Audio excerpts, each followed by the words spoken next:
अनामिक रहस्य भाग 13. अनामिक रहस्य हे कथानक पूर्णतः काल्पनिक असून याचा कुठल्याही व्यक्तिविशेषी संबंध नाही. अनामिक रहस्य भाग 13. बरं मला सांगा मनीषा, तुम्हाला कधी तुमच्या नवऱ्याचं अंजलीबद्दल सारखं विचारणं खटकलं नाही? का खटकेली इन्स्पेक्टर? माणुसकी वगैरे काही असते की नाही? आणि माझा नवरा आपल्या मित्राबद्दल इतका विचार करतो हे पाहून मला तर त्यांचं कौतुकच वाटायचं. अंजलीशी कार्तिक कधी बोलायचे का? नाही, त्यांचा स्वभाव थोडासा लाजराच. ते अंजली आली की कधी इथे थांबायचे सुद्धा नाहीत. मग कार्तिक नेहमी प्रदीपकडे जायचे का? नाही, कधी कधी जायचे, पण हल्ली तर जाणं बंदच झालं होतं, कारण त्यांना वेळच भेटायचा नाही. पण तुम्ही अंजलीची केस रिओपन करताय की आमची माहिती काढताय? काय करताय तुम्ही इन्स्पेक्टर? कारण अंजलीच्या मर्डरमध्ये मिस्टर कार्तिकचे हात आहेत. नव्हे, तेच खुनी आहेत. इन्स्पेक्टर, तुम्ही शुद्धीवर आहात का? काय बोलताय तुम्ही? जिभेला काही हाड? सॉरी, मला माहीत नाही तुम्हाला सगळं ठाऊक आहे की नाही ते, की तुम्ही मुद्दाम या सगळ्या गोष्टींकडे दुर्लक्ष करताय. मनीषा, मला तर काही सुचतच नाहीये. तुम्हाला काहीतरी चुकीची माहिती कळाली असं मला वाटतं. सॉरी मनीषा, पण हे खरं आहे. सगळे पुरावे अजून आम्ही गोळा करतोय. देवाजवळ प्रार्थना करा की कार्तिक ह्या खुनामध्ये सामील नसू दे. पण जर का तो यामध्ये सामील असेल तर त्याला फासावर लटकवल्याशिवाय मी सोडणार नाही. हो हो, बघाच तुम्ही.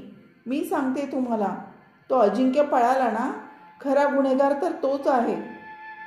अरे हो, तुम्ही आणि प्रदीप वरचेवर हॉटेलमध्ये भेटायचा. तुम्ही दोघंही, म्हणजे तुम्ही आणि प्रदीप, कुणी असू शकता नाही का? तुमच्या दोघांच्या प्रेम प्रकरणात अंजली अडसर होती म्हणून. इन्स्पेक्टर, आता मनीषाचा स्वतःवरचा ताबा सुटला आणि ती जोरात किंचाळली. जी बावरा, नाहीतर हसडून आतात देईन. माझ्या चारित्र्यावर संशय घेताय तुम्ही?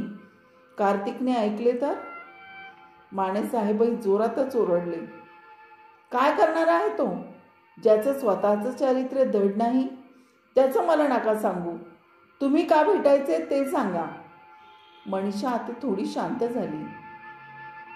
साहेब, अजिंक्यच निनावी फोन करतो, तोच धमक्या देतो, तोच अंजलीच्या वेड्याला कारणीभूत आहे. हे आम्ही पडताळण्यासाठी काय काय करायचं त्याबद्दल बोलायचो. तेही फक्त एक कप चहा पुरतच. 2-3दा भेटलो आहोत आम्ही. हे कार्तिकलाही माहीत होतं. उलट तोच मला पाठवायचा. पण अजिंक्य आल्यापासून तर उलट अंजली बरी झाली होती ना. नीट खातपीत होती, अंघोळ करायला लागली होती, टापटीप राहायला लागली होती. हो ना? हो, तो बदल तर मीही पाहिला. पण मी जेव्हा हे कार्तिकला सांगितलं, इन्स्पेक्टर घाईघाईने बोलले. मग काय बोलला कार्तिक? सांगा, थांबलात का? काय म्हणाला कार्तिक ह्यावर? मनीषाला वाटलं आपण कार्तिकबद्दल बोलायला नको होतं, पण आता माने ऐकणार नव्हते. त्यांनी मनीषाला परत परत तेच विचारलं. मनीषा बोलली, काही नाही, ते फक्त बोलले छान झालं, अंजली बरी झाली. तितक्यात फोन वाजला. इन्स्पेक्टर साहेबांना दुसरा फोन आला होता, म्हणून बाहेर जाणं महत्त्वाचं होतं. म्हणून मनीषा सगळ्या डॉक्टरांना आणि मनीषाला परत दुसऱ्या दिवशी बोलावलं आणि कार्तिकला लॉकअपमध्ये टाकलं. मनीषा म्हणाली, अजून कार्तिक गुन्हेगार आहे असं सिद्ध झालं नाही इन्स्पेक्टर. मग तुम्ही त्यांना का अटक करताय?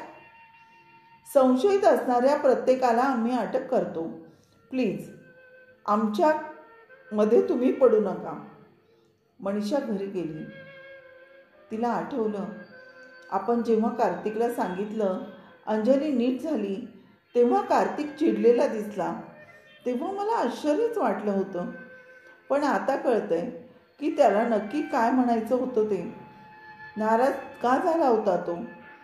खरंच कार्तिकचा सहभाग असेल का अंजलीच्या खुनामध्ये? आपण नको नको म्हणत असताना कार्तिकनेच आपल्याला प्रदीपच्या घरी प्रदीपची हेल्प करायला पाठवलं. मला टाईम नसतानाही मी रोज स्वयंपाक करायला जात होते आणि आल्यानंतर रोज आपल्याला कार्तिक विचारायचा, अंजली कशी आहे, तिला बरं वाटतंय ना, डॉक्टर आले होते का, ती औषध घेत आहे का, असं ते अगदी रोज विचारायचे. त्याच्या मागे काही कारण असेल का? इन्स्पेक्टर म्हणतात, तसं कार्तिक खरंच अंजलीच्या खुनामध्ये सामील असेल तर? जेव्हा मी कोल्हापूरला गेले होते तेव्हा नक्की काय झालं होतं? अंजली का रडत होती? आल्यानंतर तिने घरी येणं अगदीच बंद का केलं होतं? तेव्हा कार्तिकचा आणि तिचं काही झालं असेल का? इन्स्पेक्टर साहेबांना नाही ते खूळ माझ्या डोक्यात घातलं आहे. कार्तिक तसे मुळीच नाहीत. इन्स्पेक्टर साहेबांना भ्रम झालेला आहे, दुसरं काही नाही. रात्रभर मनीषा उलटसुलट विचार करतच राहिली. तिला काही झोप येईना. तिने सहजच कार्तिकचा ड्रॉवर उघडला आणि त्यात तिला काही फोटो दिसले. फोटो अंजलीचेच होते, पण इतके घाणेरडे फोटो कार्तिकच्या ड्रॉवरमध्ये कसे आणि काय करतायत? म्हणजे नक्कीच कार्तिक या खुनामध्ये सामील असणार. आणखी ड्रॉवरमध्ये 2-3 मोबाईल, सिम कार्ड अशा बऱ्याच वस्तू मनीषाला सापडल्या. तिने सगळ्या वस्तू एकत्र केल्या आणि कपाटात कोणालाही दिसणार नाही अशा ठिकाणी ठेवल्या. आता तर तिची झोपच उडाली होती. सकाळी लवकर उठून तिने मुलीला तयार केलं आणि तिला शाळेत पाठवलं आणि लगबगीने तीही तयार झाली आणि पोलीस स्टेशनला पोहोचली. तोपर्यंत मानेसाहेब पोलीस स्टेशनमध्ये आले नव्हते. तिने कार्तिकला भेटायचं ठरवलं, पण मोरे तिथेच होता. त्याने तिला भेटू दिलं नाही. तिने खूप रिक्वेस्ट केली. तेव्हा मोरेंनी साहेबांना फोन लावून विचारलं आणि मानेसाहेबांनी होकार दिला, पण तिच्या बोलण्याकडे लक्ष दे असंही सांगितलं. मोरेने तिला परवानगी दिली आणि मनीषा आत गेली. मोरे बाहेर उभं राहून त्यांचं बोलणं ऐकत होता. मनीषा खूप हळूहळू कार्तिकशी काहीतरी बोलत होती. मोरेला ते ऐकू येत नव्हतं, पण दोघं कशावरून तरी भांडत आहेत हे त्यांच्या लक्षात आलं आणि मनीषा रागाने बाहेर पडली. कार्तिकने तिच्या कुठल्याही प्रश्नाचं उत्तर नीट दिलं नव्हतं. उलट तो आपल्यालाच चिडला, तू ड्रॉवर का उघडलास म्हणून. त्या फोटोबद्दल तो काहीही बोलला नाही. मनीषाला रडायला येत होतं. मोठमोठ्याने ओरडावंसं वाटत होतं. तिचा कार्तिकवर खूप विश्वास होता. अजूनही तिला कार्तिकवर विश्वास वाटत होता. ती बाहेर येऊन बाकड्यावर बसली. मोरेंनी मनीषाला पाहिलं. ती फारच अस्वस्थ वाटली, म्हणून तिला ग्लासभर पाणी प्यायला दिलं. आता मनीषाला थोडं बरं वाटलं. काही वेळाने मानेसाहेब आले आणि त्यांनी मनीषाला परत आत बोलावून घेतलं. काय झालं का मग बोलून नवरा बायकोचं? त्यांनी विचारलं. हो झालं ना. मग काय म्हणतोय कार्तिक? अहो त्यांनी ते काही केलंच नाही तर ते काय बोलणार आहेत? हो का, काहीच केलं नाही. बरं मला सांगा, तुम्हाला आणि प्रदीपला अजिंक्यमध्ये कधी काही चुकीचं वाटलं का? तो गुन्हेगार आहे असं कधी वाटलं का? अगदी मनमोकळेपणाने बोला. नाही, अजिंक्यमध्ये मला काहीच चुकीचं वाटलं नाही. उलट त्याने अंजलीची खूप सेवा केली, तिला बरं करायला मदत केली. पण मग ते कॉल, अंजलीला फोन कोण करत होतं ज्याच्यामुळे तिला औषधी उपचार घ्यावे लागले? तीही तुमच्या नवऱ्याचीच करामत. त्यानेच तो डॉक्टर नियोजित केला होता. प्रदीपला कळवला आणि त्यांनी औषधं चालू केली, चुकीची औषधं. त्याच्यामुळे अंजलीला हायपर टेन्शन आलं. ती जरा बरं व्हायला लागली की परत तिला तोच औषधं देत होता. हे प्रदीपला माहीत नव्हतं, पण तो असं का करत होता हे जाणून घ्यायचं आहे. तुम्हाला काही माहीत असेल तर मला नक्की सांगा, लपवून ठेवू नका. अंजली तुमची मैत्रीण होती. तुमच्या नवऱ्याच्या गुन्ह्यामध्ये तुम्ही त्याला पाठीशी घालू नका. मनीषा थोडी चाचरलीच आणि घाबरलीही. तिच्या चेहऱ्यावरचं घाबरणं हे मानेसाहेबांच्या नजरेतून सुटलं नाही. त्यांनी ओळखलं की मनीषाला नक्कीच काहीतरी समजलंय, पण ती आपल्याला सांगत नाहीये.